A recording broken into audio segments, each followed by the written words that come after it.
into some crazy burst, but once again, you'd have to then dodge the Scatter of the Weak and a lot of Everything. abilities. So this might just be a push Taliyah, as you highlighted. Surprising, for me at least. Definitely not one of the mid laners I expected to see. No, not at all. This. I thought, again, like we're looking at things like Syndra, even Orianna can be used.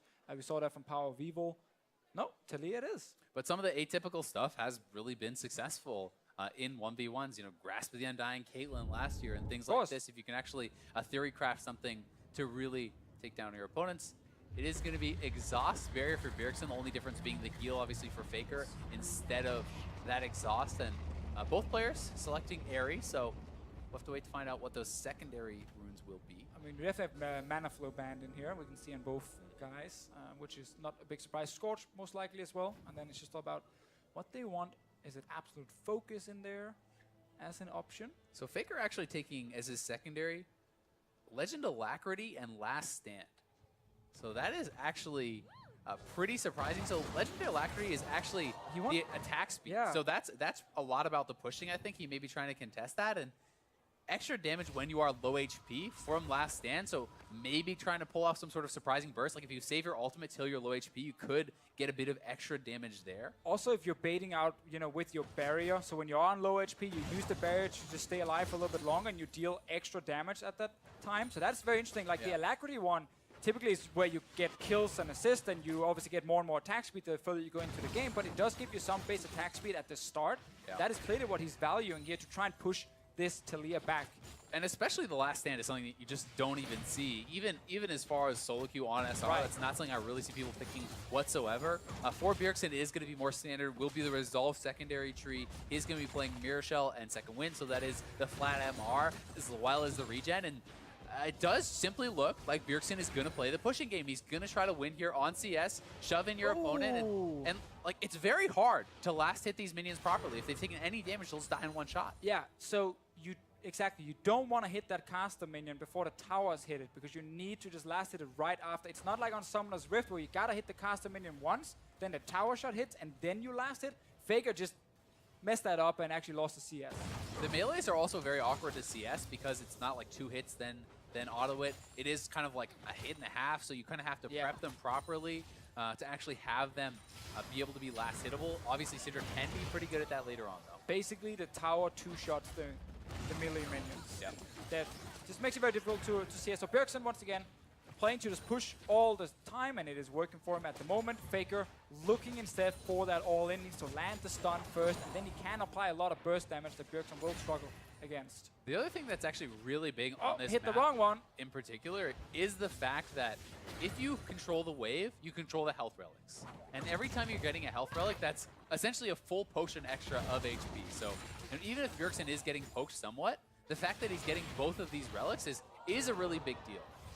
And he's just going to go back to base. Once again, there's a cannon there. That's going to buy him enough time. He knows the wave will now push back towards him, but interrupted. Does get stopped on the back a little bit. Oh, no. It's like one of the same time things. Actually just made it back, so important for him. Faker still struggling a little bit under this tower here, but this time around he got a few more minions. 23 for him to 29 from Bjergsen. And Faker's not gone back to base yet, which is also important to highlight. Exactly. The fact that he hasn't gone back to base and that his opponent has a very strong push means that if he cannot push up the wave before he goes back, it's going to be tough for him because he will likely have a lot of minions denied to the turret while he is away, and then the wave will be pushing back from him again. And Faker's getting not only low on health, but relatively low on mana here. So we'll see if he can actually pull something up. I mean, if he hits 6 before Bjergsen, there is still potential for an all-in. This is dirty, though, from Bjergsen. Again, so much poke landing. Got that early back. You know, he's sitting with 2 Dorns. He has boots as well. And he's taken 3 health relics to Faker's 0. Like, he just continuously gets them. Yes, he took a Scatter of the Weak there, did get traded on, but he grabs, again, another health relic. He's pushing in Faker, and Faker's almost out of mana. Yeah, so Faker is just kind of waiting to get like level 6, then he needs to go back and get full mana, and then he needs to go into this lane here and see if he can actually try and lock down Bjergsen. The problem with that is it should be very apparent to Bjergsen. He knows for sure, well, right? And when you're in a situation like that, if I'm Bjergsen, I push out this wave, I base again, I buy defensive items. Stop the recall. You buy something like a Ruby Crystal, you buy Magic Resist. As long as you cannot get one shot, you already have enough pushing power just from a couple of Doran Springs in your base damage. He's kind of outthought Faker a little bit here, it feels like. All right, so we got 50 CS hit right there from Bjergsen's side. Faker very low, no mana. Can't really fight against the Taliyah at the moment. Just tries to last it under this turret. The minions will not really help him here because they start hitting the casters.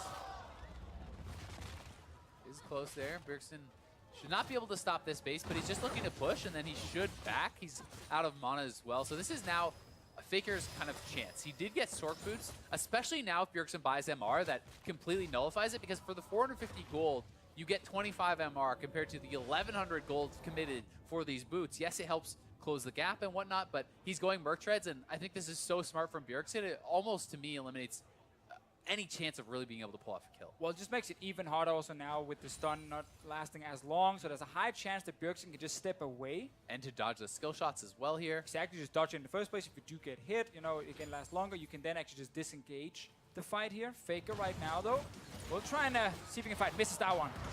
And to Faker's credit, he actually has kept the farm pretty close. So it is not out of the realm of possibility they could win, you know, just on farm if he can actually push Bjergsen back. Yeah, this is a very big wave for Faker right here, where he's picking up quite a lot of CS. We'll be able to last hit that one as well. Actually, able to really control most of the melees. Sadly for him, has to give away a single one. Only down 3 though. He's actually done quite a remarkable job last hitting under the turret. And, Faker just barely stepping forward. Remember though, Faker does have last stand, meaning he will deal more damage when he is on low health. Bjergsen likely not expecting that sort of a mastery. Could be a little bit surprised by the extra damage coming out. Oh, Faker wants this one. Bjergsen's out of mana. Faker could actually theoretically catch up on farm here. Oh, he will try to see if he can stop the recall as well. There we go, stop this one. Didn't get the last one because Bjergsen just made it back in time. Faker, yeah, while he's a bit low on HP, does have both summoners available. Bjergsen's exhaust here. Obviously needs to be in range to use it when Faker is actually going for the all-in. Faker is much more focused on just healing himself and staying alive. Misses the stun.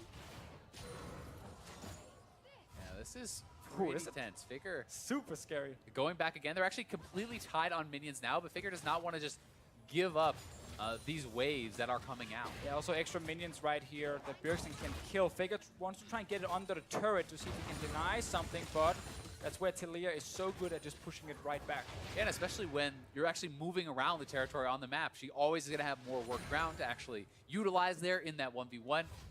Faker looking like he is trying again to go back, but Bjergsen could very easily stop this. He even has the ult to stop that, and Faker getting so low. Yeah, and that's greedy by Faker to start recalling right there. You know, he's still in front of his turret. Very easy for Bjergsen to just stop him and deal so much damage. Pretty crazy 1v1. Faker is down 4 CS already, and there's 4 additional minions here, so it's about 8 CS of an advantage, and tries to guess to stop the recall. Not going to be able to do it, but still, Faker is going to have to all in very quickly when he gets back. Bjergsen can base again and kind of prepare for the final push here. Yeah, Bjergsen needs 2 more waves to win this one. 91 CS what he's sitting on, goes back to base once again. Faker getting a bit of CDR, didn't actually even wait for full HP, just rushed back to try and catch these minions here. But I honestly think at this point, you cannot really win on minions. Taliyah can very easily access those minions with the Qs pretty safely, unless you can completely zone him off. Like, you have a cannon wave here. This is going to push into Bjergsen. Faker needs to start posturing. He needs to pressure Bjergsen and not allow him access to the minions, or he simply already lost on the CS. Well, he's trying to look for that all-in. Does actually manage to connect the stun. Faker getting pretty low. Kill used already from him. Ulti is ready. Neither player bought potions. Like, they didn't actually come back to lane with any more potions. This is last one, therefore Bjergsen. Faker has no more remaining. Does have the last stand. Can look for an all-in. Potentially could burst Bjergsen down. With the minions. He's got to go. Oh, he's so low. That's 100.